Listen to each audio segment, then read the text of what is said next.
Ayin Beis, Volume 1, in the beginning of Discourse 22, B'yem Hashmini Atzeret. Chapter 83, page 159. With all those coordinates, at least physically, we know where we are. Spiritually, and the comprehension of this as another story. So we know what page we're on. The question is whether we know what we're talking about. Well, we'll try to find out. Okay. I've already dedicated more than one class, 2 classes already to this beginning of the chapter. So I'm going to try not to repeat what I've said already and just take it further. But it's definitely complicated.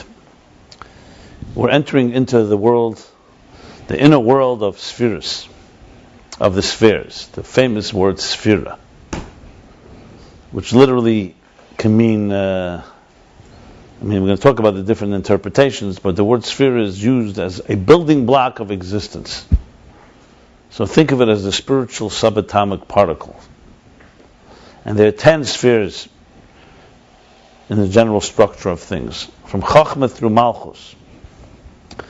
Then, of course, there's the 10 hidden spheres, the 10 revealed spheres. Then there's spheres without end. But sphere is a word used all the way in the earliest Kabbalistic work, starting from the Sefirah, the book of formation, Esses spheres bli ma. There are 10 spheres without substance. 10 and not 9, 10 and not 11. Not 11. Spheres are referred to in the Zohar. We refer to it even in our prayers when we say L'cha Hashem Agdula Hagvura V'Atiferes. So we speak about God as being great, as being powerful, as being compassionate, as being victorious. These are the spheres. There's many allusions to it in the different verses. But especially when you study Kabbalah, inner Torah, you find the spheres as being critical instruments, divine instruments. Obviously, the 10 spheres relate to the 10 utterances, Saram Morris, with which God created the world. 10 spheres relate to the 10 commandments. All these numbers of 10 are all connected. The spheres are those words, Chochmah, Bina, Das, Chesed, Gvura, Tiferet, Netzach, Chod, Yisod, Malchus. Sometimes referred to in 2 categories. 3 intellectual, 7 emotional. But that's not the focus right now, the intellect emotional is the general sphere. So this word Sefirah, what does it mean? In English we say sphere. What's a sphere? Sphere is just simply an oval, a circle. Sefirah has more meaning than just that, which is of course we're going to discuss now at length. 3 primary meanings in it. But just for practical daily pedestrian use, we can say sphere is a illuminating force. It's a illuminating energy. A sphere. And spheres, as we shall discuss, are rooted all the way in the source, because as I said, these are the artist's instruments, meaning the cosmic artist, meaning God, instruments of the building blocks or the DNA of existence. And therefore these spheres are a critical component in the whole interface of the divine and existence, how they interact with each other, and how we reconnect. Because our koiches hanefesh, the faculties of the person, are evolved from the 10 spheres, as he says in the beginning of Tanya, right in the beginning of chapter 2, where he says, chapter 3, where he says that the 10 koiches, 10 faculties of a person, the shtal shlom mehen, evolved from the 10 spheres above. So this isn't just on a cosmic and global level, it's also on a personal level. The 10 spheres are in you and in me. So we talk about the mind, the heart, our actions. We talk about the 3 intellectual faculties, Chochmah, Bina, Das, within the human being. The 7 emotional faculties, the 7 conscious. The 10 conscious faculties are the 10 spheres. And there are also 10 spheres in the unconscious. But that's already on the transcendent level. We won't discuss that from this moment. Which, of course, is the segue to where we are right here. I wanted to give this introduction because to understand the spheres properly, we have to understand what the word sphere means. Why does the Torah use the word Sefirah? Why not another word? Why not koiches? Why not iris? Energies, containers. I mean, there's many words that can be used. So sphere, to analyze the word sphere, is a critical element in understanding what the neshama, what the soul of the word is, by understanding the meaning of the word. So this is something he has not addressed until now, and obviously critical and fundamental. But in chapter 83, where we are now, he's beginning to discuss this. But there's a context, and here's the context. Up till here, as we've summarized many times, two key forces in existence have been identified. The immanent energy, we call that pnimi, Amal Kalaman, the Kav, Yesher, all names for basically internalized energy, immanent energy, which is defined by structure, which defines the structure and defined by structure. Each component has its role. They interact with each other. Everything is made up of a perfectly tailored energy and container. And there's a whole process how that energy and container meet. It doesn't happen immediately. It takes effort and work. But in Elam Atzilus, which we call the perfect world, the world that is, when we say we are creating the divine image is Atzilus. Adam Elyon. As he spoke in the beginning of the Discourse. So after explaining the faculties as an example, the faculty is an example for what? For the spheres. So we've been talking about spheres all the time. Not necessarily the word sefirah and the meaning of it, but the whole idea was sefirah. Immanent energy are spheres. What are the faculties of a human being? As he began right in the second mimer, he said, after explaining at length for 3 chapters, he explains the example of how faculties work. How every energy, the energy of the power to see, enters into the eye. The power to hear enters into the ears. The power to conceive is the brain. Every part of the body is an Eir and a Keli, is a perfect example. Mapsari, from our flesh we behold God. Because we're created b'tselem b'demus. So we are actually a microcosm, a picture, a portrait, a reflection of the divine. We're not talking about how we behave and whether we are aligned with a purpose or not. But the way we're structured, when a baby is born, who shaped this baby? Why does a baby have a head and a torso and legs? And why does it have a mind and a heart? A baby is shaped exactly as in the divine image, the way God created Adam and Eve. And that is his own image, which means how the divine manifests in Eris and Kalim, in Atzilus and immanent energy. Then there's a second type of energy, called transcendent energy. Transcendent energy, makif, or sevav kalaman, or iggulim. Different words are used. This is an energy that's not defined by a specific structure. It's not defined by an energy within a container. It's not like the eye, the power of vision in the eye. This is identified in the faculties, rotzen. That's desire. An all-encompassing desire that really manifests everywhere equally, because it doesn't manifest in one particular place. It also doesn't function like the faculties function. It's a governing force. It's an overriding force. It's a directing force. It's like the captain. Keser is that level of rotzen. So transcendent energy is a reflection, expression of gili ha'etzem, gili min ha'etzem. Its role, or you can say it's not even a role, but it is. Its function is to just reveal what the essence wants, what the source wants. And immanent energy is actually where it plays itself out, not to reveal what the source wants. Its function is creating existence. Its function is defining existence. So the key thing in all Avodah, the key work that we have is connecting the immanent and the transcendent. The immanent is the players in the game, is the piece of art, is the plumbers, the electricians, all the functionaries. Ratzon is the department head, the person who makes sure it's aligned, quality control, make sure it's aligned with a higher purpose. In Aveda, the way he described it, for example, a mitzvah. On one hand, every mitzvah has its particular role, its particular refinement, and they all are equalized by Ratzon, in the desire. The desire, one should not be weighing a more lenient mitzvah and a more stringent one.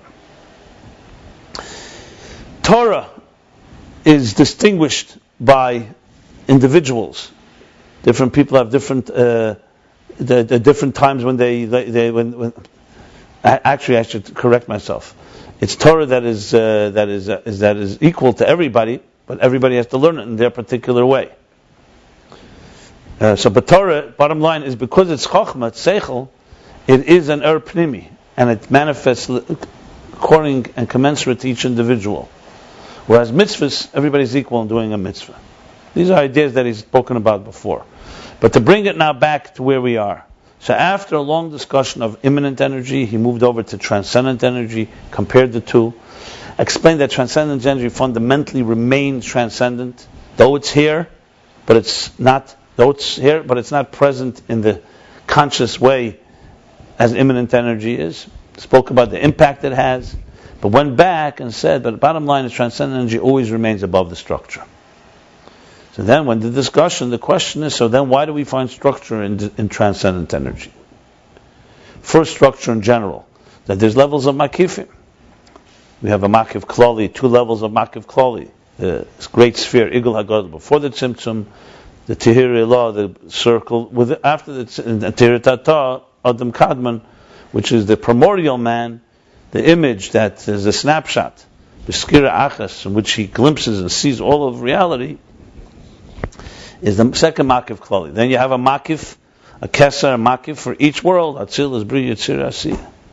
So he explained because they interact with each other, the transcendent and the immanent. After 20 chapters of explaining that, he went back and said, but still the transcendent remains apart. So then began the question, what about what it says in Eitz Chaim, that there's spheres? So now he's coming back to the spheres word. Till now, spheres was the domain of the immanent. And the transcendent has a relationship with it, obviously, and has an impact, as we've discussed, different types of impact. But now we find actual spheres, in other words, we find immanence in transcendence, if you want to put it that way, so to speak. That's the question on the table. Are there sefirot in iggulim, in Kabbalistic terms? So first he addressed the issue of Ma'ila Mata, hierarchy in iggulim.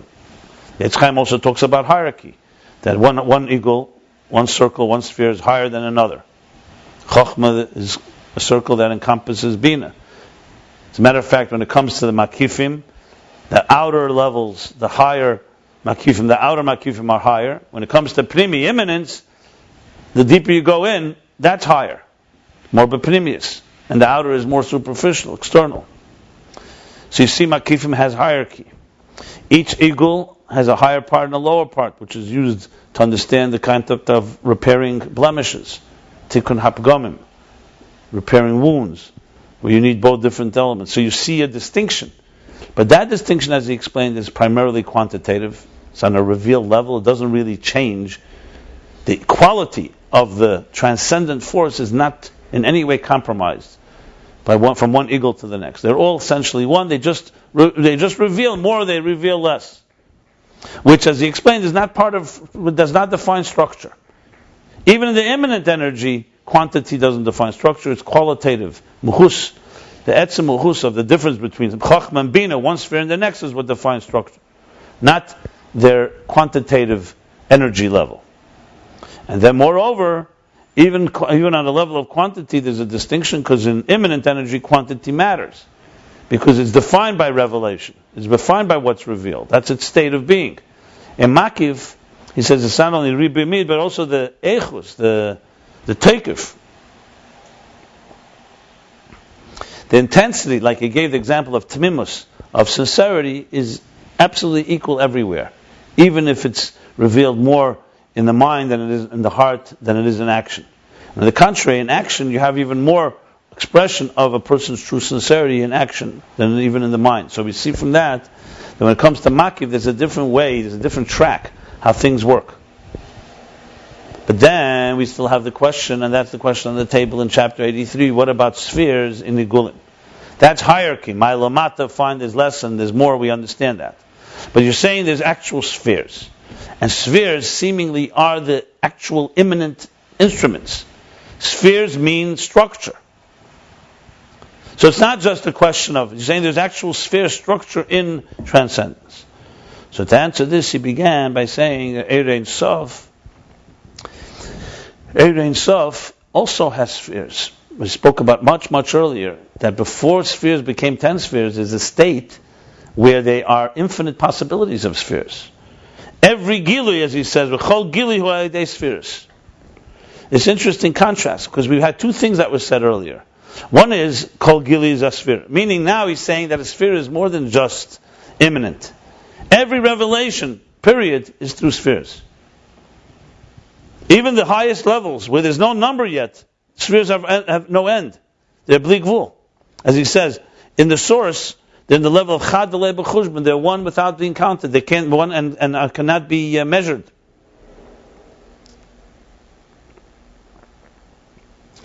So there too, it's called spheres because every gili is spheres. But interestingly, earlier he also said that spheres, on the other hand, are in order to create, which means that spheres also have a role as instruments to like, think of it as the paintbrush or the paint, the tools and the building blocks through which we create. So which one is it? So the same question now, he's just carrying it over. The same question, how there are 10 spheres in iggulim, is the question is, how could peshitus? How could you have spheres in a state of peshitus, of substanceless? Aren't spheres by definition hagbola? The hagbola means definition, means parameters. So now we'll begin a long discussion that there are three meanings in Sefirah. Meaning number one is number.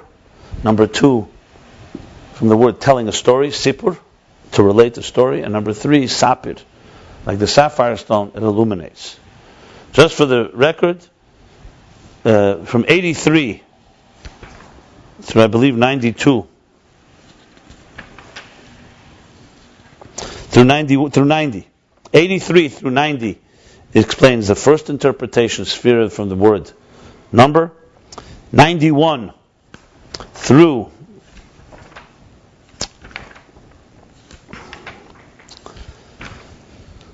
so I was getting coordinates here. 91 through, I believe, 103. 91 through 103 is interpretation 2, which is from the word sipur, to tell a story, and 104 all the way to 124. 123 is the third interpretation, sapphire, and then he comes back and says that therefore the same spheres that we talk about in immanence and in transcendence are different levels. Transcendent level, in iggulim, spheres are about reflecting the source, the sapphire element. In immanent, the spheres are primarily focus on the number element, and also partially on telling the story. So basically, the same sphere, the same word sefirah, has basically three functions. So now we're going to discover that within immanence, the spheres in immanence, in their deep root, the same word sefirah has also an element of illumination. But the question is where the focus is.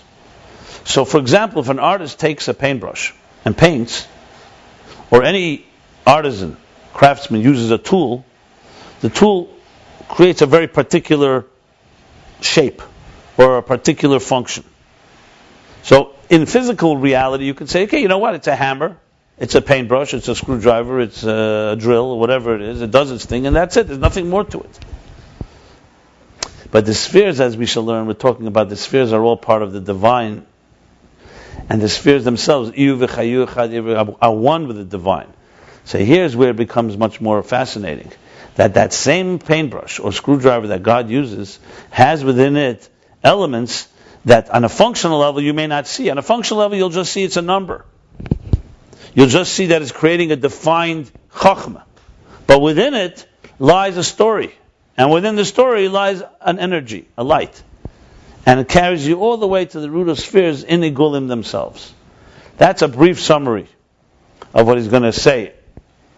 So now you're going to have the interface, obviously, will become far more enriched by this, because now it's not just about, okay, we have structured existence, we have transcendent existence, and they interact, and we can go out of the system.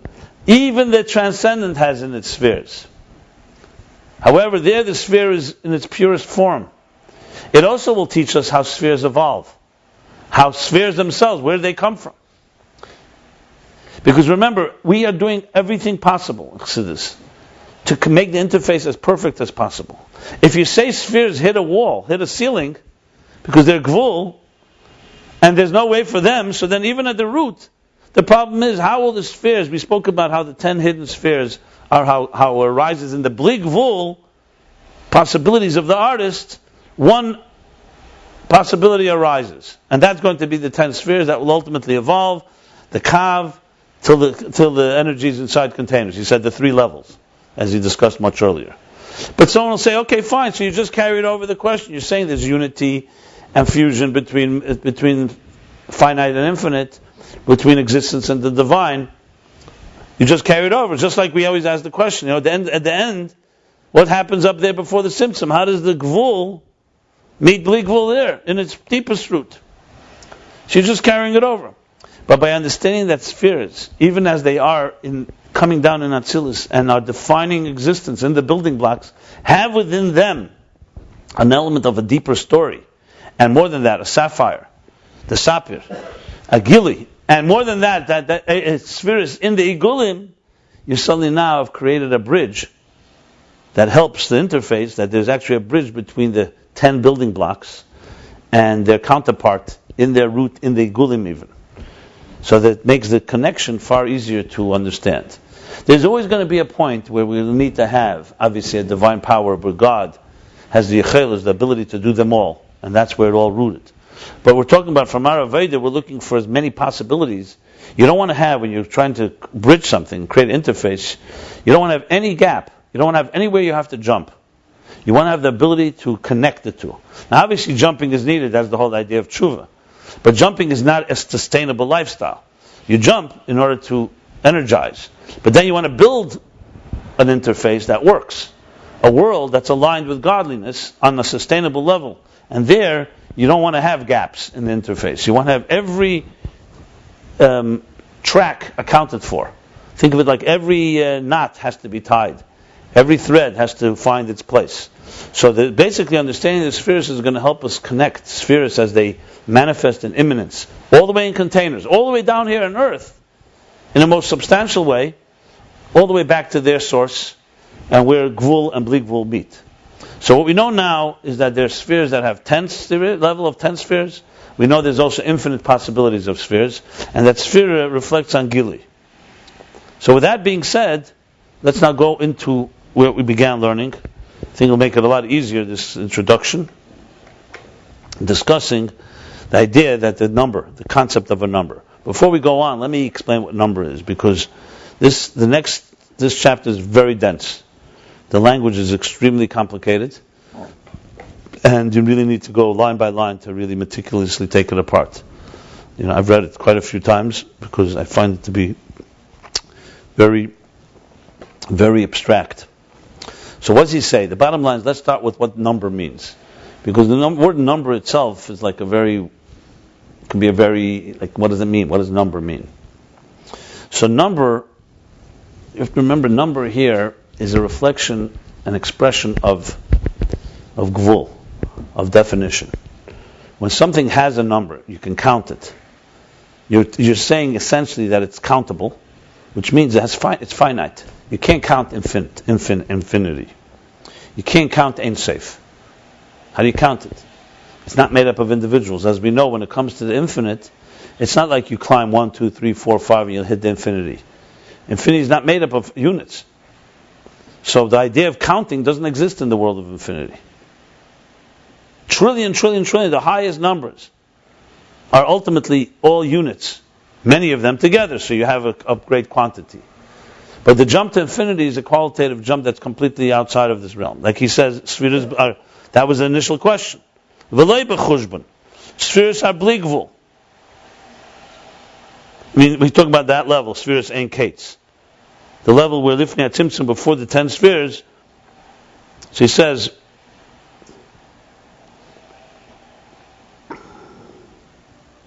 there's also spheres, but they're bli gvul. There's no number to them. Why? Because they are a reflection of the source, and the source is Antu Chad V'lei B'chushbon. He's one, but not a measurable one. You call him one only simply because to distinguish, but you're not saying he's one and not two. He's not comparable even. And therefore the sphere is there. That was the question. So how could spheres which are gvul, which are number, be called spheres bli gvul, lei b'chushbon? So he began answering, this is the beginning of the answer, that spheres have, number one, they have an element of number in them. But as he's going to explain, while they have number, they also have other meanings and other roles. So this is now going to be the discussion. So number is symbolic of the gvul of the spheres. That's basically what I wanted to emphasize. Now he's going to explain that there's really two states of how this number manifests. Actually, number, real number, tangible, hagbola, definition and parameters, he says, are the spheres of Biyah. In Atzilus, you can't really call them a defined structured number, but you still can call them a number. So you're talking about, as we've discussed many times, relative infinity, so to speak. In other words, we're not talking about the truth, because completely numberless, no number at all, then you can't say 10 spheres. And we say there's 10 spheres in Atzilus. 10 and not 9, 10 and not 11. Spheres Ein Ketz is reserved for a level that's before Atzilus. It's reserved for a level before the Tzimtzum.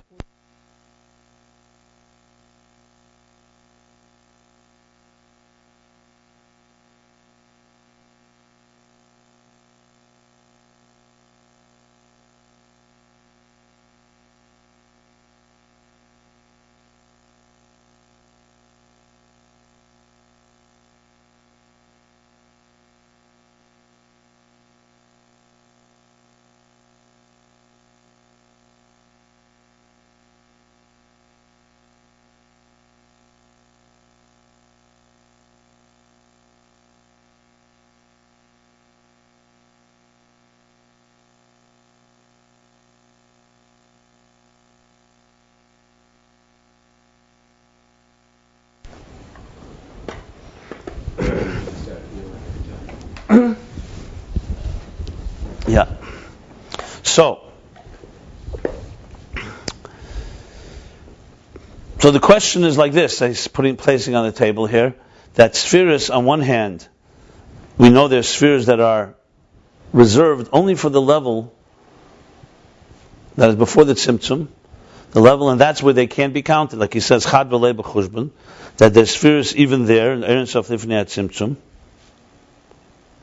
Being that it's Oyer and Gilui, every Gilui, called Gilui al Yidei spheres. In case you have the question, say, how do you know there's spheres? They say there's no spheres. No, every Gilui means there's spheres. But there's no number to them. They're in a state of bli gvul. Why? Because they're connected, they're right in the source. The machada peshitus who sibla hasfira saying Ketz, because the peshitus is the substanceless, antu chad v'lei b'chush, but he is one but not a measurable one. So the same thing, the spheres there are also lei b'chushbon. So the question is, how then can we call them spheres? Spheres are, by definition, they're spheres.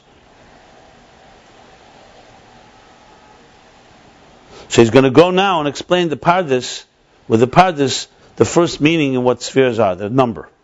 But I want to just reiterate what I said before. That what is the focus of number here? Number is the focus, is defining gvul.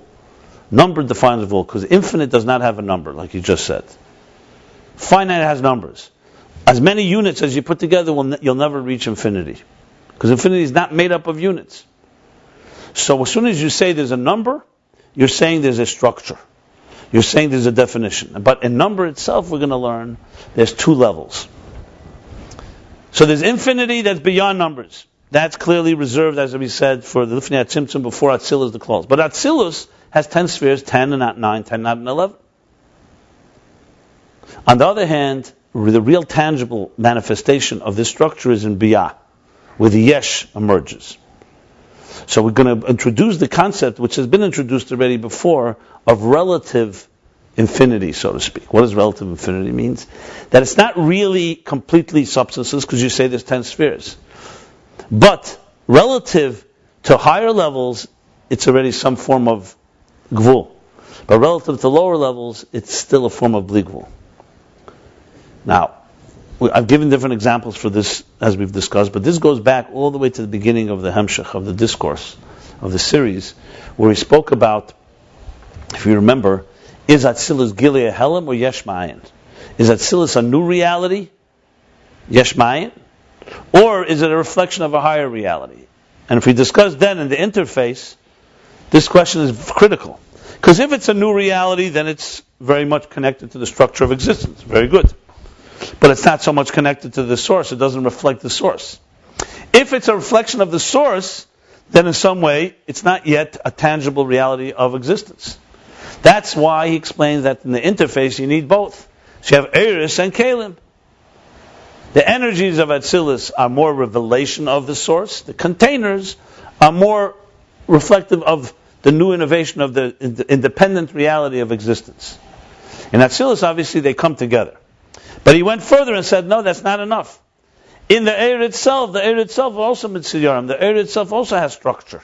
And we're talking about immanent energy now. Immanent energy also has structure. What is its structure? The 10 spheres. He made a long case to explain how these 10 spheres are not just imposed, are not just acquired through the containers. For example, like colorless liquid in tinted glasses. But that the air itself, like the Shammai and Hillel, when they heard an idea, the Chesed and Gvura was in the idea, and the concept that they heard from Shmaya Avtan was there. But it was an amorphous state. It takes on shape and form in the Kalim of Atzilus. So there's a whole case made that the energies of Atzilus also have 10 spheres. Obviously, they're far more subtle than they are in the containers. And discussed how they are the 3 levels. They're rooted in the 10 hidden spheres, where altogether there's no spheres. It's only how God envisions it. Then you have it how it's in the Kav. It's 10 spheres. They've already now become defined blocks. But they're not yet in containers, so they can still call them somewhat abstract. And then there's the 3rd level, how they actually manifest in the containers in Atzilus. That's all immanent energy. So this means there's a number. But you see from this that the number itself has 2 elements to it. If you focus on the number, then it's very tangible. You can say the containers are like the number. What about the Eris? The Eris still there's 10, but is the number 10 as distinct in the energy as it is in the containers? Obviously not. So here he's going to say that the real tangible element of spheres takes on shape in Biyah, because that's where it becomes a Yesh. And Atzilus, it really focuses more on the intangible, but it still has a misper. So the same word spheres have both, have number and have something deeper inside of them. But the key thing is to understand that number itself has these 2 levels. So as I give the example. You have, let's say you see 10 apples on the table. You count them tangibly, 1, 2, 3, they're 10. They're not 11, they're not 9, they're not 20, they're not 1,000. 10 apples. Then you close your eyes and you imagine 10 apples in your mind. It's 10. It's also not 9 and not 11. But right now, you right away would say, well, is there a distinction? Yes, there's a big distinction. These are tangible 10 apples, and these are conceptual 10 apples. Which means, very easy for you to just envision an 11th one. On the table, you'd have to bring an 11th one, for example. It's also easy to see that it's only an image. What is it? It's an image in your mind of 10. Image immediately means the boundaries are more porous and less defined. It's just a pure example. So in other words, the idea is to understand we live in a very tangible material world, so we define things by numbers. A number, it's a number. He's trying to help us understand how you can acclimate yourself and refine yourself to come from very tangible numbers to, let's call it, intangible numbers. Intangible numbers, many levels, till you get to the highest dimensions of the spheres. So here we're still focusing, the first 9 chapters is going to be on the number element of spheres. But the number itself has within it these dimensions. That's critical to understand the next few lines here. So we have here is 2 things. We have everything he's discussed earlier about Gilead Helam and Yesh Mayin is now being applied here. He's bringing it all back. One more thing I want to point out before I start reading inside, and that is, interestingly, first he started that the 10 is reserved for the containers. And the energy maybe doesn't have 10 spheres. Then he established that the 10 immanent energies also have spheres in them. And now he's come to a point where he's saying 10 immanent and 10 spheres, even in iggulim, even in transcendent energy. So it just shows you, again, the structure here, the beautiful and eloquent structure of how he's building this interface. So, it was a chiddush back then that even energy, immanent energy has, because there's opinions in the Kabbalists that there's no spheres in energy. The spheres are only from the level, the structure of the spheres is only from the level of the containers. Here he's going even into the iggulim. But to understand the iggulim, we have to go back to the immanent, because we're talking about spheres now. So this is all about the discussion of spheres. I hope everyone understands why I think these introductions were important, because there's a lot here that he's assuming that we already learned and has built up to here. So everything I've really said is taken from earlier Mamorim in the same discourse, except he's not summing it all up here, but he refers to it back and forth. And I noticed in this chapter he says at least 3-4 times, Kamoshin is bar le'el, ba'erech. So clearly he's referring very much, he's relying on what it said earlier. And I think without that, this chapter becomes very difficult to understand as a standalone chapter. Some chapters you can learn on your own. This one is very much intertwined with things that go back, as he said, the Maimer of Nosei. So we're talking basically in the third Maimer of this whole discourse. So we're now in the 22nd Maimer. We're talking about close to 150 pages earlier. Yeah, the fourth Maimer to be precise. Okay. So now, with that being said, let's learn this inside. And I think this will make it a lot easier to understand. Clear? It's all crystal clear? Clearer. Okay.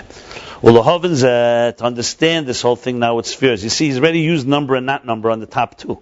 Does it have a number, sphere number? Does it not have a number? Look, so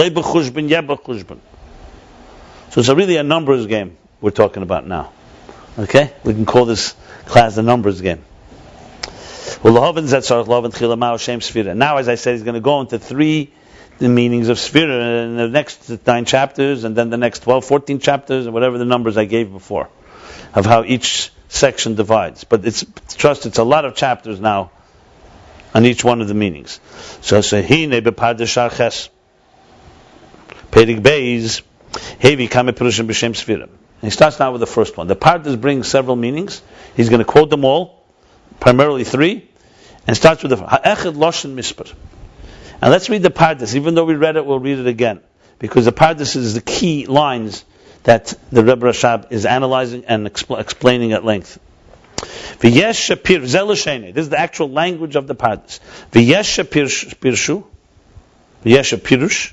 V'yesh shapirshu. There are those that interpret the word Sefirah beloshen mispar. Comes from the meaning, the word beloshen, from the word number, mispar. Sefirah, mispar. So take the root of Sefirah, samach fei reish. Could also be read sefer. It could be read sipur. It could be read sapir. You take away the vowels. But it could also be read sefer as mispar, number. Ki ha-mispar mebali hagvul. There we go. Number, as I just said, is from bali hagvul. As soon as you say number, you're talking about the realm of the domain of the finite. V'afal peshein bali hagvul, and even though the spheres are not bali hagvul, in a way you could go back to the top lines, and he asked the exact same question.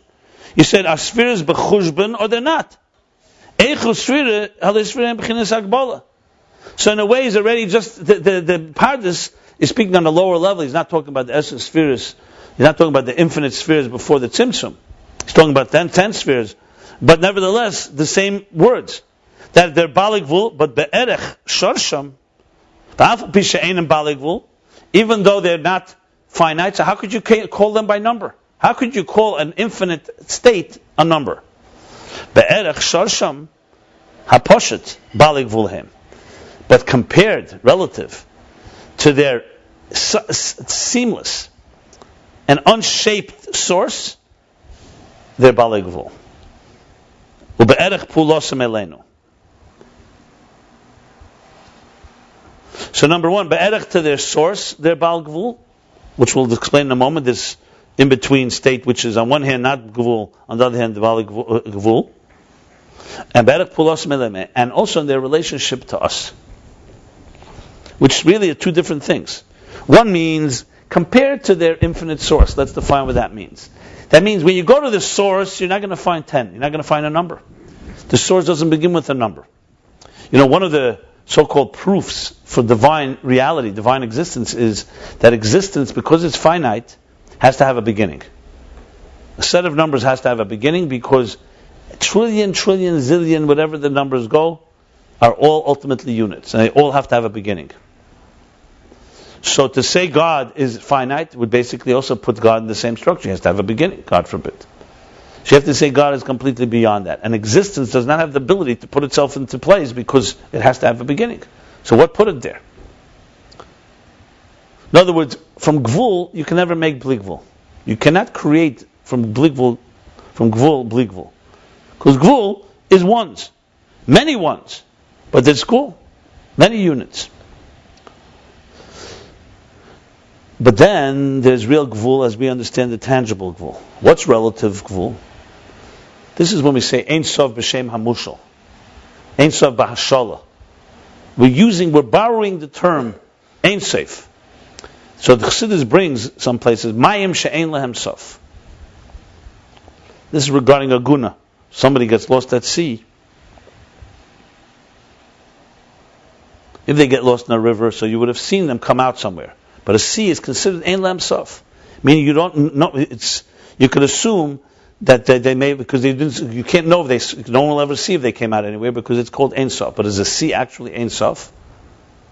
Is there no end to a sea? A sea we know today is measurable. Yes, it looks far. So what are we saying? Because I can't see the other end, that's why it has no sof. Means we're playing words here. No, because in halacha there's a category of something that's ein sof. If in our realm you can't reach it or you can't see it, it has elements. It has halachic implications. Like I said in the case of aguna.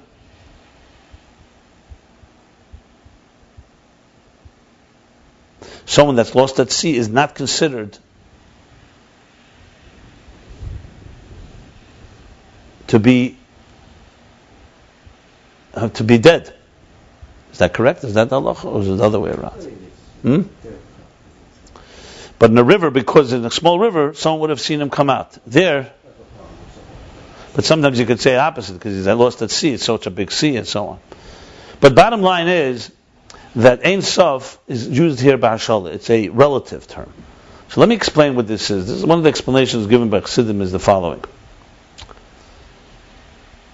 When you say the finite set of numbers and the infinite set of numbers in mathematics, they're both mathematical. There's actually a sideways 8 is a symbol of infinity. Infinity is used in mathematical equations. They're both in the same world of numbers. So you could say the following. One compared to the highest finite integer, finite number, is closer than that highest number to infinite. Very clear. That's established. In other words, you don't get closer to infinity. But they're all in the category of numbers. If you asked infinity, is there such a thing as a number 1, number 2? You'll have to say yes, because I'm the infinite set of numbers, and that's the finite set of numbers. If you ask infinity, are you made up of those numbers? No. Because I'm not, you can't add up single units, finite to infinite. But what happens if you asked an entity that doesn't even recognize numbers altogether? An entity doesn't even recognize that numbers exist. That entity would say, answer to the second question, yes, I'm not made up of them. But even the answer to the first question, do you have any relationship? Is there any value to this finite number? From that level, no. Infinite and finite to me are equal because they all don't matter to me. I'm not in the world of numbers. There you have a level of bligvul, of Ein Sof. Let's talk about God. God is not defined by structure. Doesn't need numbers, doesn't know what numbers are. For him, finite, infinite, both of them are meaningless. In other words, just like infinity, 1 and a trillion are equal, something that's outside of the world of infinity and finite are equal.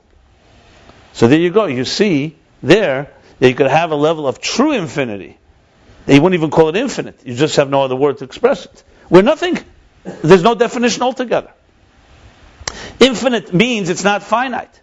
This entity is not closer to infinite than he is infinite. For him, finite and infinite are equally distant or equally close. We use this, for example, sometimes when the Avedis HaKodesh says that God, just like he has the power of Bligvul, he has also the power of Gvul. Infinity doesn't have the power of Gvul, because infinity is ultimately in the system of numbers. So if you really think about it, you'd say, who put infinity here? It also has a beginning. What's its beginning? It's a set of numbers. So it's an infinite set of numbers, so be it. Whereas something that doesn't have any shape and form, that you can't even call it a number, that would be a higher level of Bligvul, so to speak. Now, it's not an exact example for this, because here we are saying there are 10 spheres. We're not saying there's infinite spheres. And then there's a level that there's no spheres altogether, which is also true. Here we're saying there's infinite spheres and kets. Then there's 10 spheres, not Atzilus. And 10 spheres, not Atzilus, he's saying, have a number, but that number is only relative to its source and to its relationship to what it does afterwards, which is the second factor, as I said earlier, because in other words, compared to its source, it's 10. But compared to lower, you could say it's not. But it has another thing, it has a function to play, and as a function, it also has a manifestation of 10. So on its own, in some way, it has an element of the infinite, of Blikvul. That's the Pardes. V'hinei klolis, now it's the Pardes, okay? So bottom line, let's repeat the Pardes again. Yesh Sefirah Meloshen Misper, Kem Misper Bali Gvul. Misper is from the world of the finite. V'afal Pisha Enim Bali Gvul, even though they're not finite, but relative to their source, they're Bali Gvul. Relative to their source, they're Bali Gvul. In other words, the source doesn't even have any 10. And here there's 10, at least. And relative to their function, Pulosam Elenu, they're a function and effect compared in relation to us. Now he explains it. And now, the general idea of a mispur, all a mispur is, a number, is a revelation. This is going to explain this pardes, these two states. How could you say, Einam Baligvul, and then you say, the mispur is Baligvul? So he says, number, all a number does is reveals.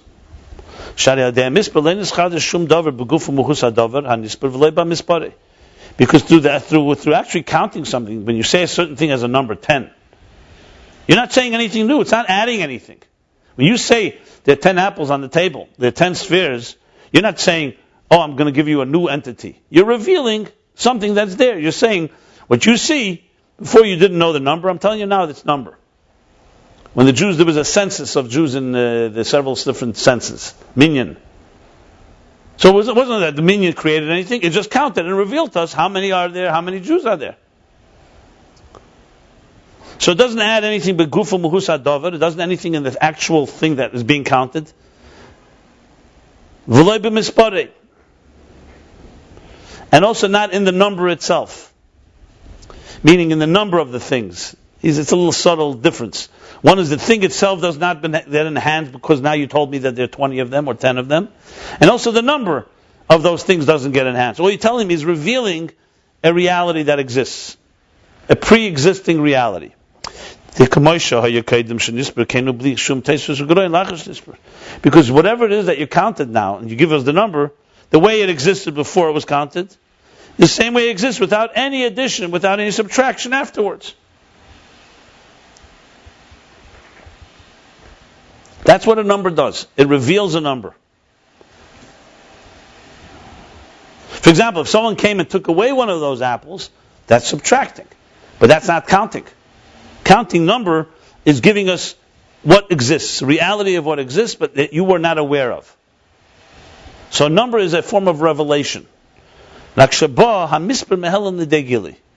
what happened? So what did the number add? What does a number add?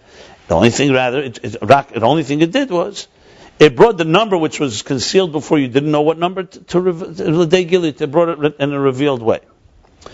And that's the meaning of misper, number in the 10 spheres of Atzilus.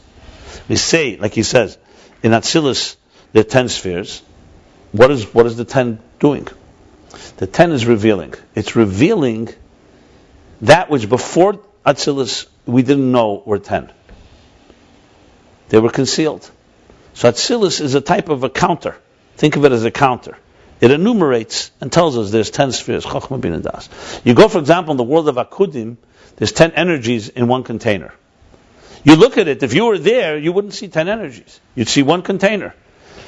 Just like if you go into the Etzem HaNefesh, you're not going to see faculties. If you were able to see the unconscious state of our energies within our soul, it's a hypothetical. All you'd see is energy. Think of it seeing, if you saw white light. Without a prism, you wouldn't know that it has colors in it. But there are colors in there. So what does Atzilus do? Atzilus reveals those colors. Atzilus reveals the 10 that are there before. So in the Kav you wouldn't see the 10, you definitely don't see the 10 before the Tzimtzum. Atzilus reveals them. That's what he says right here. That's the pardes. No, but to explain it, he wants to contrast it to a state, a reality where we now know that Atzilus reveals something that was concealed before. But the question is Atzilus itself gvul? Like he just said, Hamispan balik gvul, She'enim balik gvul.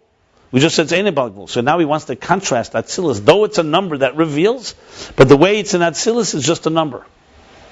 Just a revelation. Where does it become tangible? You want to know real tangible? And that is real gvul, and you can't call it Einem balik gvul? That's biyah. In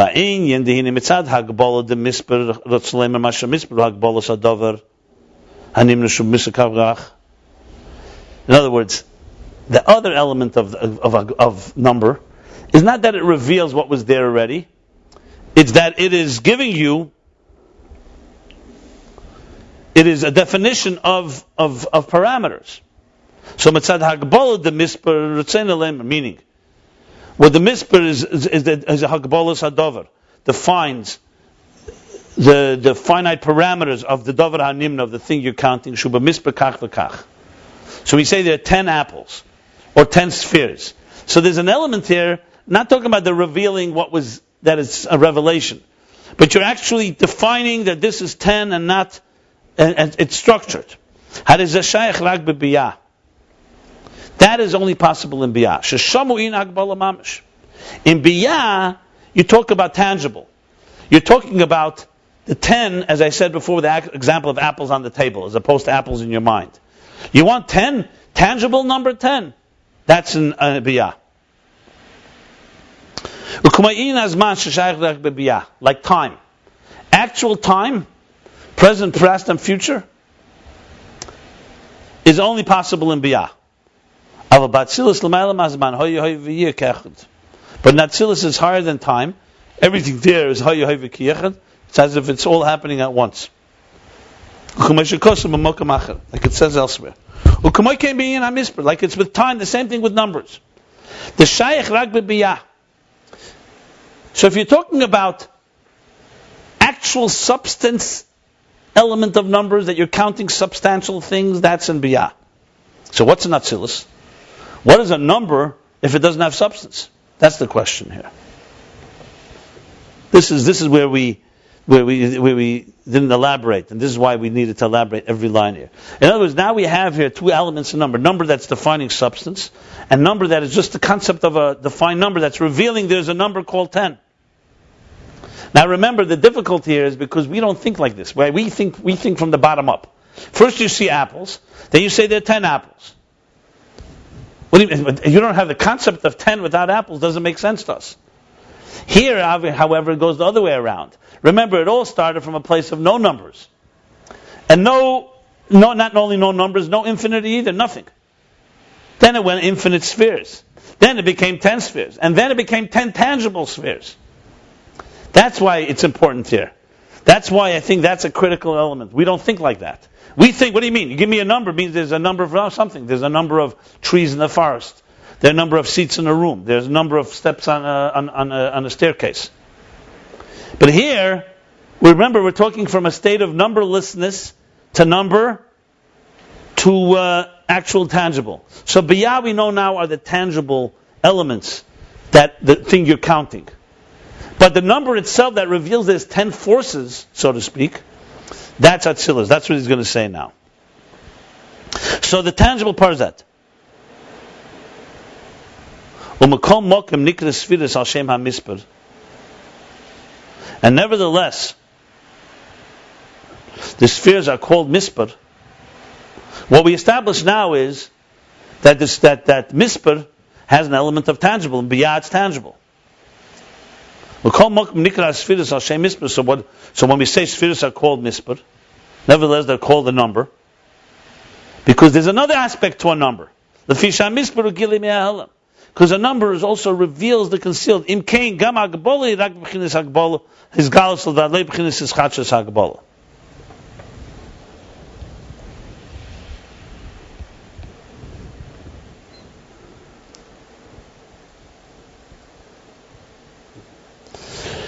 So nevertheless, spheres are called, because then you could say, you know what, why do you call spheres misper?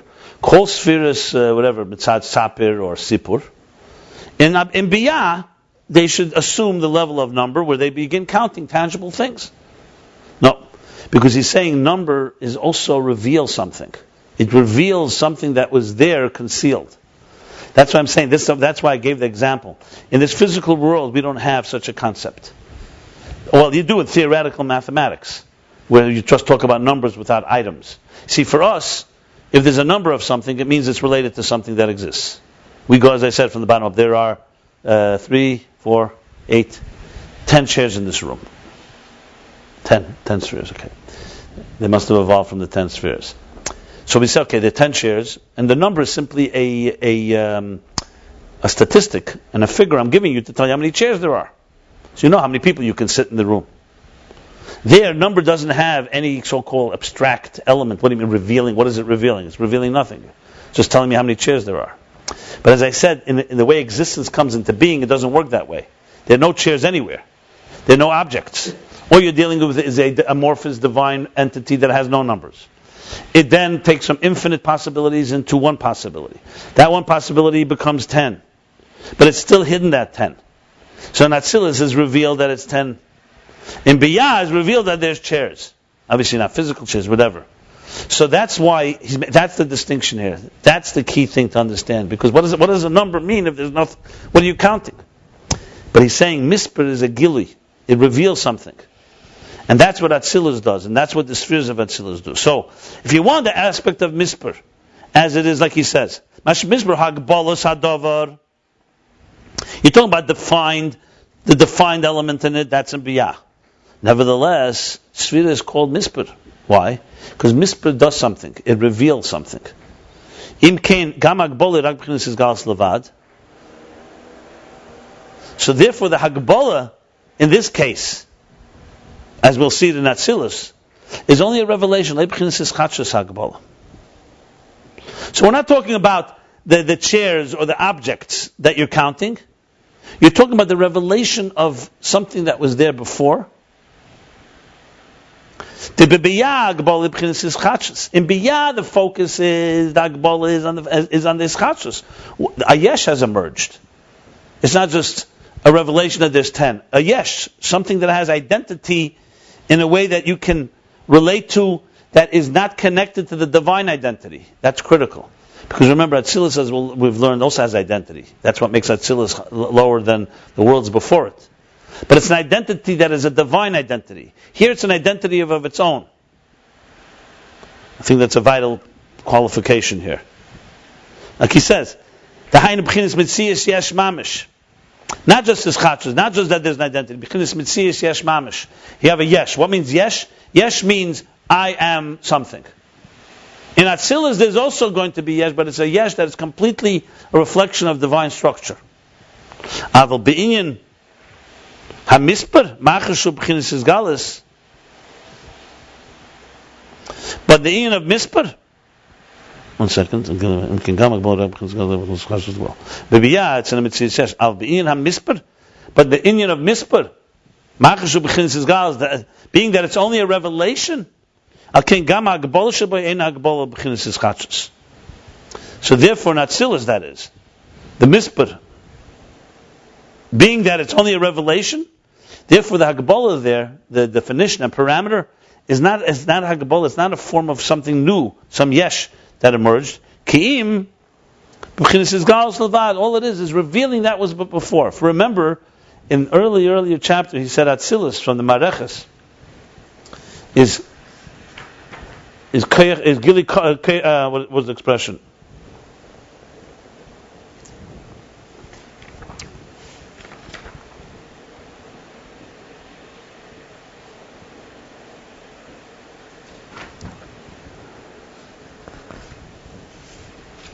The Gili Keich HaKomus, he said. I just want to find it right here.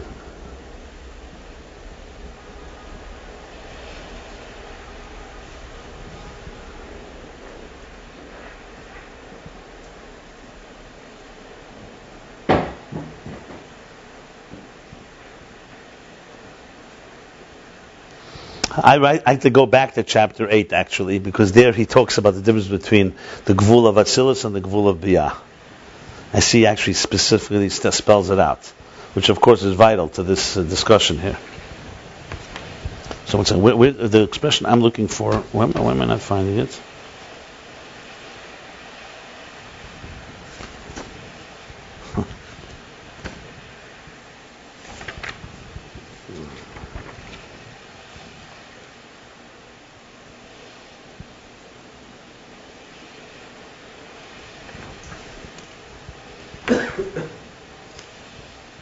Yeah. So in chapter 8, he says that Atzilus is it's out the Gilia Helam at the Einzei Schachus. Like the Marecha says, nothing was innovated. What emanated was only that was revealed, that which was closed and sealed from the potential into the actual. And he asked the question, so how do you reconcile the two? So he says that's why Atzilus is an interface, and there's Atzilus, there's the Eidos, the energies, and there's the containers. So the energies of Atzilus are just revealing.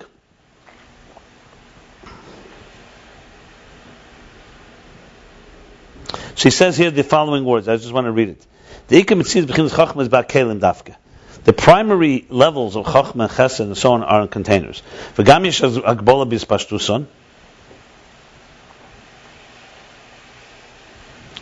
There's also a limit in how much it extends. He says, the real shear and Hagbala, the real limit, the real structure and its parameters is the way it's in Biyah. When it comes in Bria, that's when it comes in actual tangible number. In Atzilus, it doesn't yet have that type of structure. I'm reading at the bottom of page 12, chapter 12. Page 12. I'm sorry, bottom of page 12, chapter 8. The Shavuos Maimer. So he says like that. And then he goes on and says,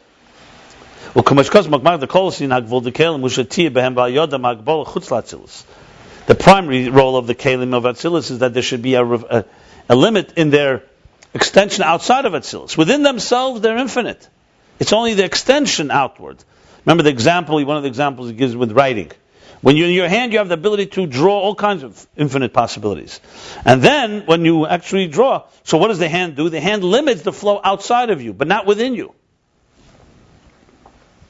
Atzilus itself, they're not yet gvul. So that's what it says in Sefirah. Midasan Eser she'en lehem sof. Their measure is 10, but they don't have an end. It explains, and we'll move on to Machar.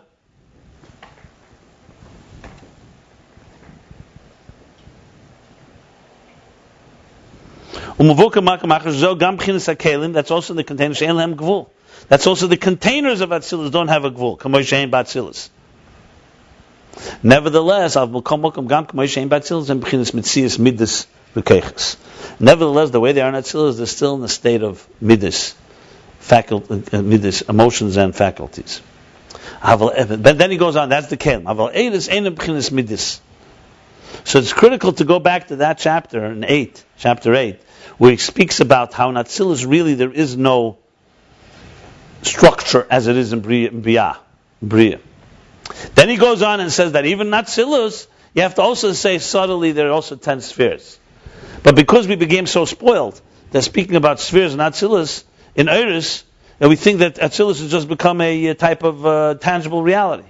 It's not correct. Atzilus is still, as the Marecha says, only revealing that which was concealed before. So I think chapter 83 is critical to go back to chapter 8 to really understand a lot of the lines here.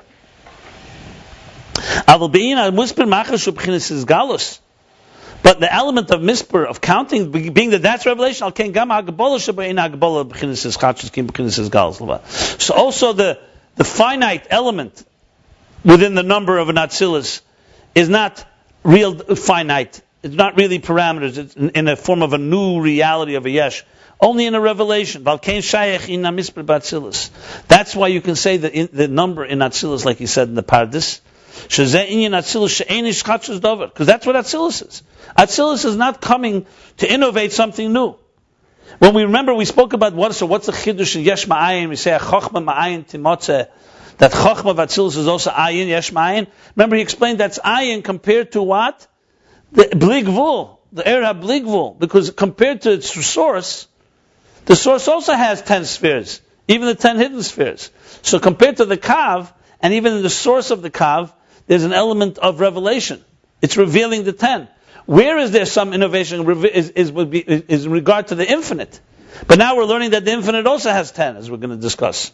So there's a Gilui Helam even compared to the infinite, but he hasn't gotten there yet. So we're talking now, what is Atzilus? Atzilus is a revelation of the concealed that was there before. It's not Ischachas, not like Bria. That's why you can say number, because number has the element of revealing something.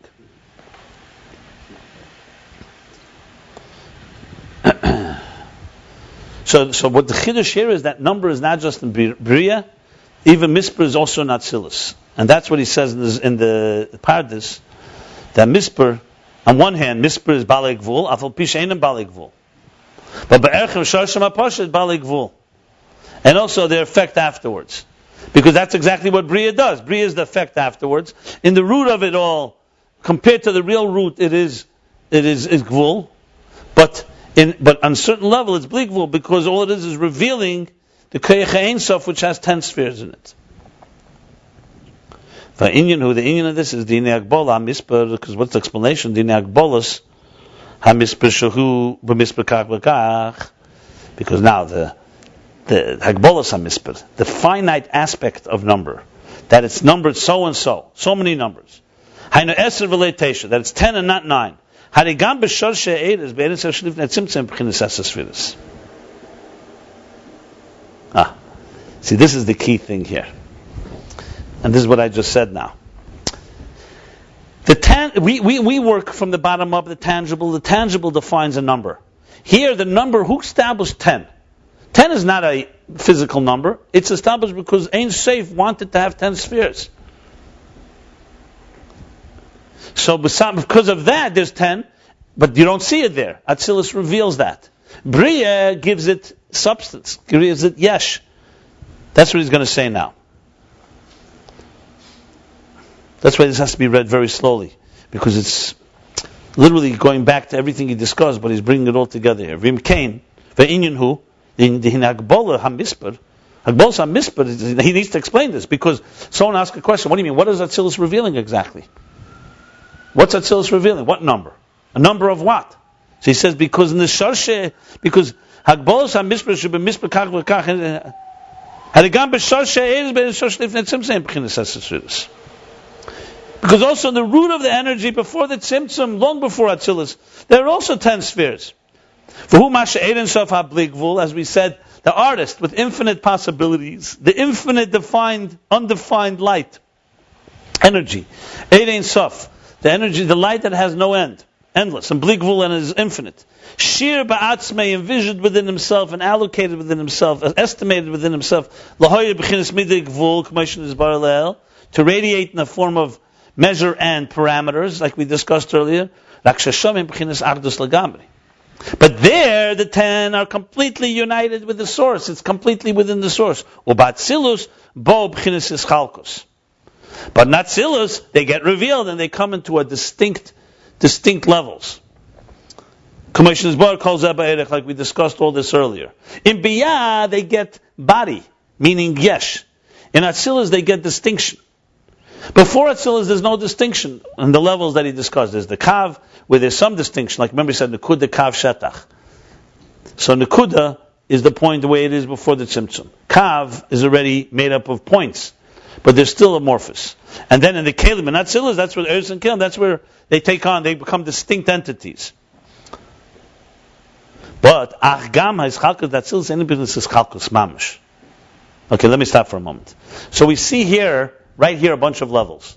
You have the number 10 as it's envisioned in God. It's basically a bleak Gvul is envisioning Gvul, which is an interesting take on the whole thing.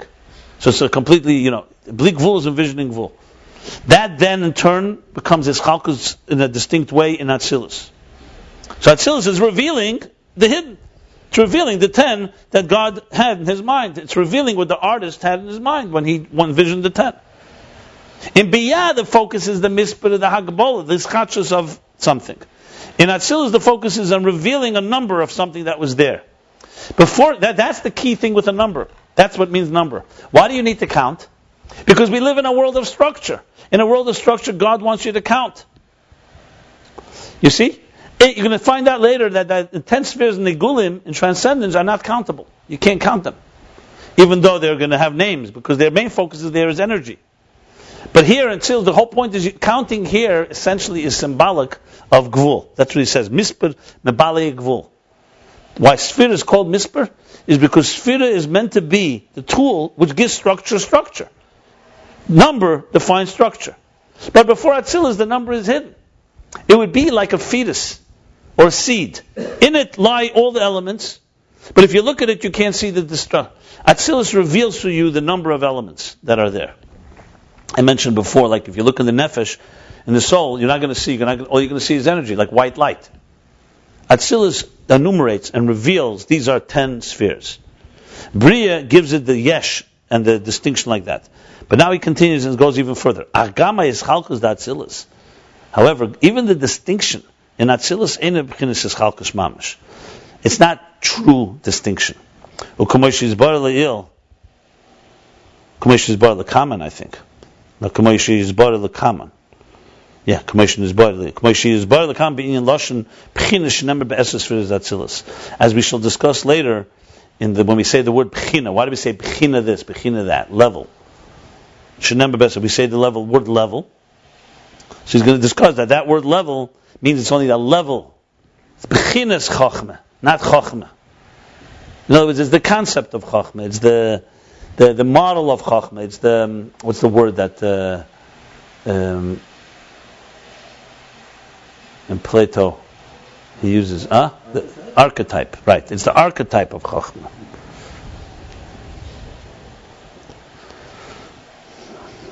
So even in the Atzilus, it's not real chalkus.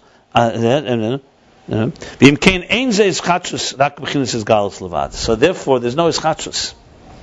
Nothing new has happened. You've revealed what he said, the Mareches, a power that was there concealed within. Now, obviously, it's revealed for a reality like ours. God doesn't need it revealed, but it's a revelation. Gam, in parentheses, he adds, Gam, Shari, Esas Sefirah Atzilus ein beribu hiskalus. Also, additionally, the 10 spheres in Atzilus are an abundant interconnectivity. Ad ein shir, without any limit, that's from the infinite power within them. Like it says elsewhere, be'inyan ribui hisavus me'pchinas hamalchus, ad ein kates reshir. Like it says elsewhere, that the fact that Malchus can create endlessly, like land, like earth, can give growth, can birth. That comes from the Keich Ein Sof of Malchus.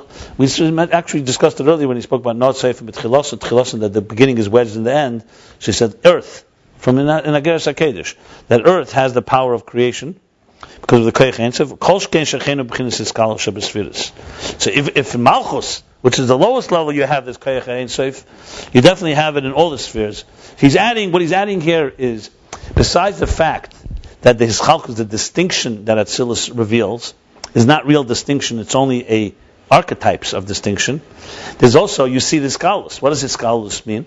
There's interconnectivity. So there again you see that they're really one. The fact that they work together so symbiotically shows a certain achdus. So he's just trying to explain how Atzilus is such a reflection of the source. In Biyah, the Ischalkus is very, very distinct. It's not just archetypes, it's actual realities. And the Iskalus is not going to be as powerful. So basically, this parenthesis is simply adding how much Atzilus is so much just a revelation of states that are earlier, not a new type of reality. All the idea of mispar. So even the mispar, even the number in Atzilus is revealing 10, but it's also there's a interconnectivity of these 10. ויש להם דהגבולוס המספר הוא גם זה מה שבו כל ספירה בהגדרה מוגבלת. ויש להם, we can say the הגבולוס המספר, that we say a number is a defining factor, is a finite element. Ugam zeh also includes that the idea that every sphere comes into a particular definition. In other words, we're not just talking about a number, 1, 2, 3, 4, 10, but the number also refers to the hagdara, the distinct personality of that sphere. See what I'm saying? When you say 10 apples, it's just number 10. It's not like one. Here he's saying number. Misper also is also an element of the personality of that particular thing that you're counting. The Hagdara, when we say something is a category of Chochmah, like you said, they're fundamentally different elements. Okay? Remember we spoke, that's not just Kamus, it's not just revelation. They're fundamentally different elements. Chochmah is a category of Chochmah. Hagdara Habina is a category of Bina. The parameters of Bina. She says, okay. Omnam gam zehu rag b'chinas is galus mehelam, leb'chinas is chashus. So you see, he's reconciling everything, because before he said that according to, well, if we stopped right here before this Yashlemer, you could say, you know what? Okay, so what are you telling me now? That Atzilus is not is not creating anything new. It's revealing that was before. But you told me before that immanence is defined by fundamental structure, and not by just revelation. Because based on this, you could say, you know what, the 10 spheres, not Atzilus, are just one energy. Chochmah is more, Bina less, Chesed less, Gvura, it's a gradation, a hierarchy of quantity. We made a case before that no, the spheres are absolutely fundamental structure. So you're telling me in Atzilus there's no fundamental structure? And only in Bria it begins. You could say it, but then it upsets the whole balance what he wanted to establish before, that there is absolutely structure in immanence. It may not be a yes yet, but there's a real structure. It goes all the way up to the source, all the way into energy, all the way into the source. Makifim, he said earlier, igul,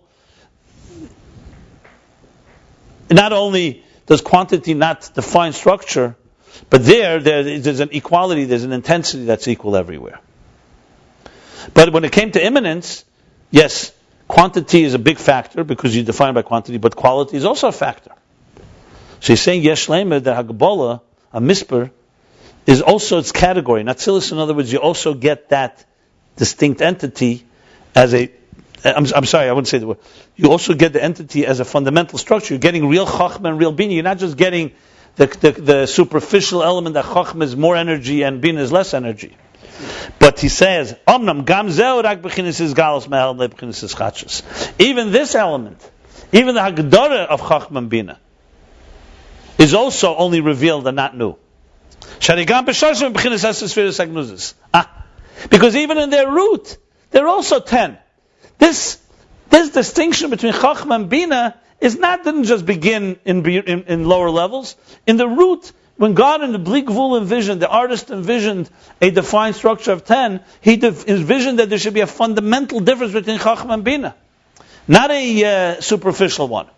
So even in its root, it's that. So when Atzilus reveals it, yes, albeit it reveals it in a way that's not yet distinct, it's also only an archetype and a skalus and all that, nevertheless, it's revealing the element of the fundamental difference between Chochmah and Bina as well. However, there, the 10 hidden spheres, they're completely united, they're built to Mitzias Nikeres Klal V'Kal, and they're absolutely not distinguishable in any possible way, at all and at all.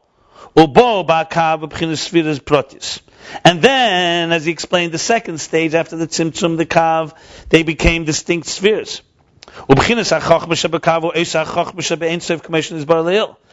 the level of Chochmah, the Kav, is the same Chochmah that's in Ein Sof in the 10 hidden spheres, as we discussed earlier. Later I'll mark up which chapter is each, but all this was discussed. The Gamba Kav sphere the same B'chinas Blima. And also in the Kav, the spheres are still in the state of Blima, without substance. Ukeshabah B'Kelim, the third level. Remember, there were the 3 levels, Yochid, Echad, and Kadman. Nekud, the Kav Shetach. That first it began in the 10 hidden spheres, all completely, remember how Menumah Misnasa, he spoke about Chad V'Lei B'Chushban, all those different levels. Then came level 2, the Kav. Then when they came in containers, in the containers of Atzilus, Hadei B'chinas Mitzias Dover. Now they are Mitzias Dover. Now they are substance. However, they're divine substance. There's no yesh. There's no independent reality yet.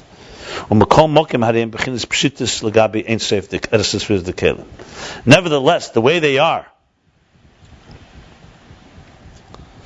even compared to the 10 spheres as they are in the containers, the way they're in the kav, they're still in the form of substanceless, shapeless.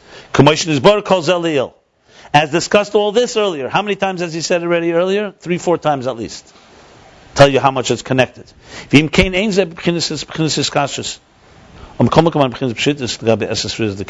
Sorry. He was not talking about the kav. He's talking about even the areas of Atzilus. So what we established now is that the structure of spheres begins all the way in the root. They just did not emerge. In the kav they emerge more, but still substanceless. Now they become Etzias Davar, but compared to the 10 spheres of the containers, the energies, as we spoke, are amorphous, are peshitus, are in a state of substance, of simple. They're simple compared to the spheres of kelim. And therefore, imkain, and so they're not in Atzilus in a state of something new. It's only revealing that which was there before. So he says there was no prokim later. In Vayikra, Tafresh Ayin Hey, in the parentheses he adds, and look at what we discussed later. This is in volume 2. That was after the Rebbe Rashab stopped making the chapters. So there's no chapters any longer there, even though he see clearly that he intended to make chapters. So he says, look what it says later. And obviously there's a question involved here, because he says, and what it says there does not contradict what's written here.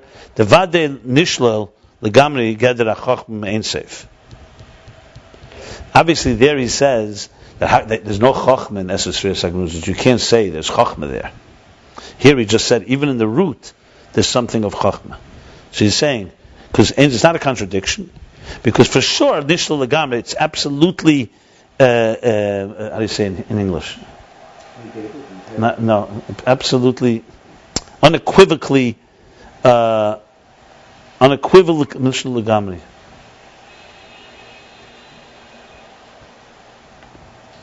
Refuted.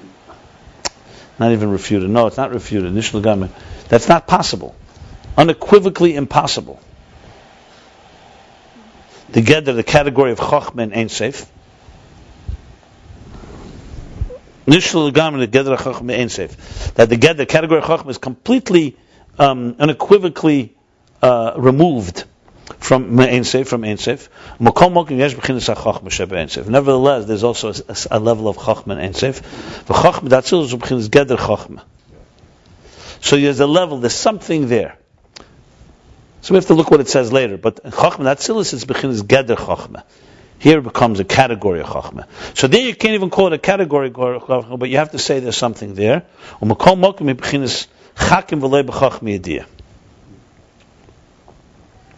So even though there's a category of Chochmah and Atzilus, it's still Chakim.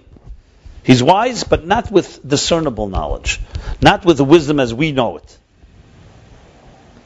Now he's going back to the Pardes. And this is what the Pardes negates. Remember the Pardes said, if you recall, Misper Baligvul, Afal Pishenim Baligvul. So he's explaining what does it mean Afal Pishenim Baligvul. You say number is Gvul, now you're saying even though they have no Gvul. So he's saying this is what the Pardes is saying. When the Pardes is Sheil in Hagbola Besses Spheres Datzil, saying that they're not limited in the 10 spheres Datzil, the Kashemer, the Shem Sefirah, Loshem Mishper, has Sheil in Hagbola Behem.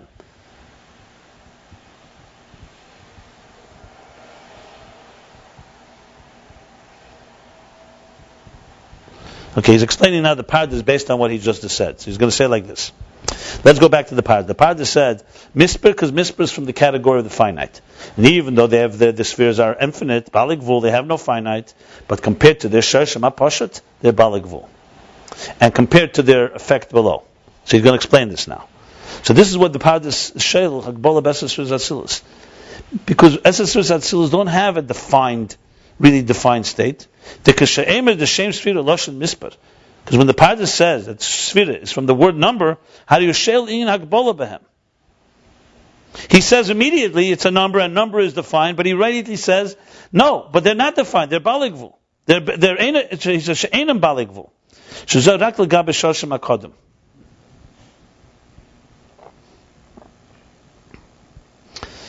The kashem and the shem sefirot loshen mispar shel in iggulim shezo rak legabe shoshim hakodem. That's only compared to their original root, is that they have no hagbola. I'm sorry. No. What am I talking about here?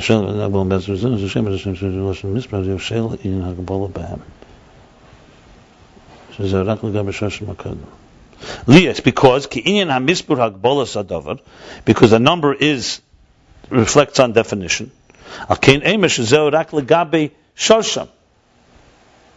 That's why he says that this is only compared to their root that they have hagbola. Why? Because true definition is only possible in biyah. In other words, he's explaining, what did he say? Why did he just say they're gvul? Because they're not.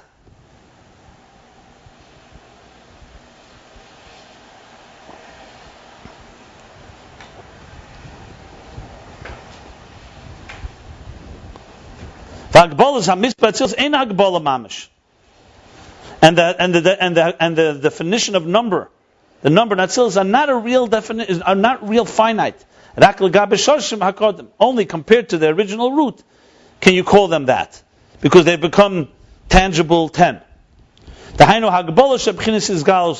other words, the definition of Atzilus, the structure of Atzilus is hagbola of revelation, not hagbola of substance.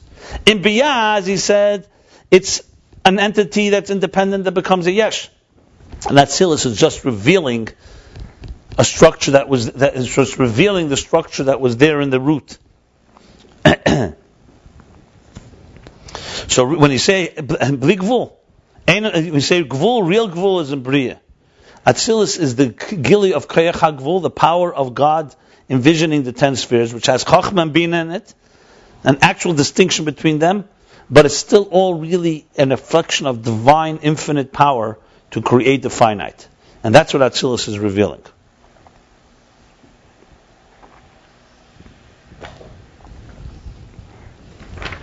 Yeah. That's the whole word. In other words, we define structure by defined structure as we know existence. Their structure is seen as the divine envisioning of structure. That's what Atzilus is doing. That means Hagbola b'chinas is galus levad, not Hagbola like he said before the words. The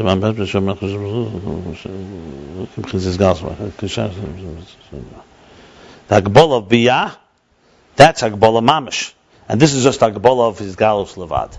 Hagbola mamish, as we said, we defined what that is. Hagbola is galus levad, is revealing the power of that infinite power that envisioned the finite, the 10 spheres, hidden spheres.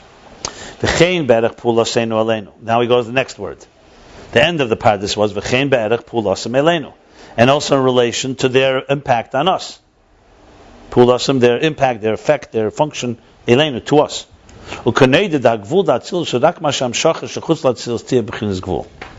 In other words, there's two things here.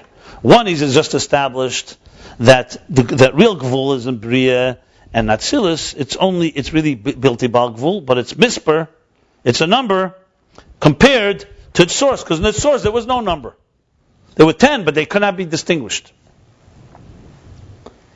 Now he's saying another aspect, what makes Atzilus have 10 number, is the impact on us. Why? Because as it's known that gvul Atzilus, the gvul of Atzilus, whatever the gvul of Atzilus is, its parameters.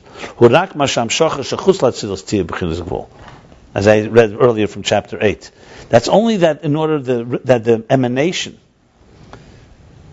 the outside of Atzilus, should be in a state of finite state. But Atzilus itself, it's not gvul, it's not yet defined. The essence of Atzilus ain't sefirot pashtusan, because the 10 spheres of Atzilus can extend endlessly, chokhmah endlessly, bina endlessly, chesed endlessly. Gam b'chinas hakelim, even in the state of their containers, like it says elsewhere and also discussed earlier, chapter 8. So then what is the role of number in Sefirah? When you talk Sefirah Atzilus, the primary role of number, Mispar, is not describing the tangible structure, it's revealing which was concealed, the 10 that were concealed within the source. And nevertheless, it's not just revealing, by stating the number, the thing comes to a state of distinctions. He said before, not as chalkos mamish, he said as a form of archetypes, or and so on, but still there's distinction. So it's not just you counted. By counting, he's trying to say, it's not just you count a nice number, you said, okay, 10. You brought them into some type of tangible distinction. And this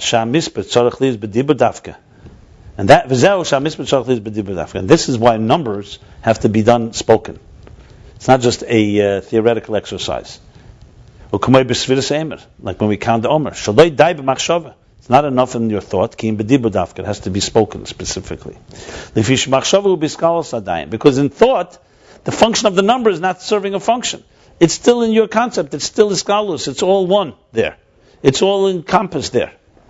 And even when you think about each one distinctly, individually, it's not real distinction. Only when you count them in words, because words have actual tangible definition. It then comes into a state of distinction. That's why the primary number, when we say a number is in dibur, you say the number. You say 1, 2, 3, 4. You count. You don't just think. Why don't you just think? Say, today is the first day of Omer, second day. Same thing as Lamaila. This is Gashmis. When we count by number, by count the spheres. Hayom Yom Echad Loimer and so on. Same thing above, the Lamaila Matzilus HaKol B'chinas Achdus Adayin. Because beyond that Tzilas, everything is united. Everything is one unification. As we discussed at length earlier, that Kav, Hagam, Sha'osim in the Kudis, Protim, the Kav, the line, the thread of light, that transmits after the Tzimtzum, even though it's made up of individual points, nevertheless, everything there is united. And it's called 10 spheres without substance. And Atzil is the 10 spheres come in a form of distinction. And this is the idea of a number that reveals which is from the concealed. It reveals what is concealed, but something happens. It has now come into a state of distinction. Basically, chapter 83 that we just learned, I believe has to be learned together with chapter 8 and other chapters earlier, and also with a critical chapter that, let me just tell you which one. We speaks about the 3 levels. The Kuda Kav Shetach. What chapter is that? I believe, let me see, because that's also a very, very vital chapter here.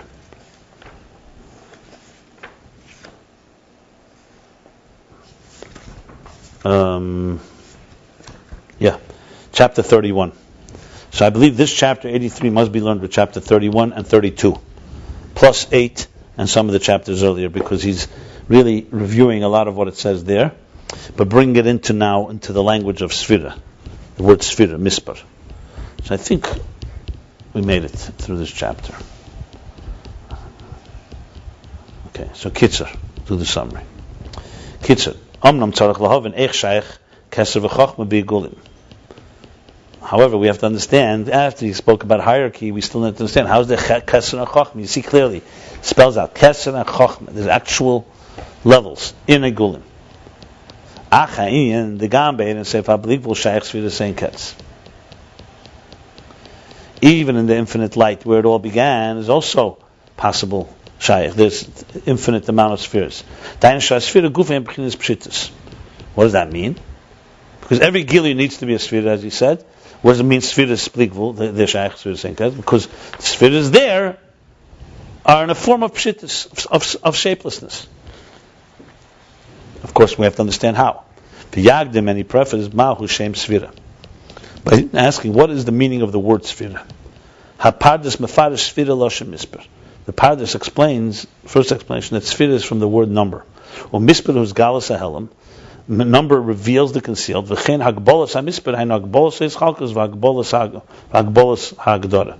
And also, not just it reveals the concealed, he said v'yashlema, remember, that it reveals also the number, the definition of the number also defines the hagbolas eschalkus, the parameters of the distinctions, v'hagbolas hagdora, and also the parameters of the categories. The actual categories of Chachma Bina. All this is what Misper does. He's summing it up. Even Atzilus. Who gamkein ag b'chinas is galus mehelam. So like this. So Misper is galus mehelam. The chen hagbolos ha-misper, meaning, and also the hagbolos ha-misper, that which defines distinction and defines the categories. Who gamkein ag b'chinas is galus mehelam. Are also only revealing that which is concealed. Ki yesh negam b'shasham. Because all that exists also in the source. As he explained. Right? All this is also in the source. Yeah. And now when it's revealed in Atzilus, they're not in a Hagdara Mamish, they're not in a state of Haschalkus, distinction and categorization Mamish, literally. Kim b'biyah. In Biyah, that's when they really they get this type of true identity, full identity. But there's now distinct identity. But nevertheless, in the revealing the number, there comes a distinction. So obviously we need good explanation. What's the difference between what does Biyah add and what is Atzilus? But clearly Atzilus has now revealed essentially what was in the artist's mind.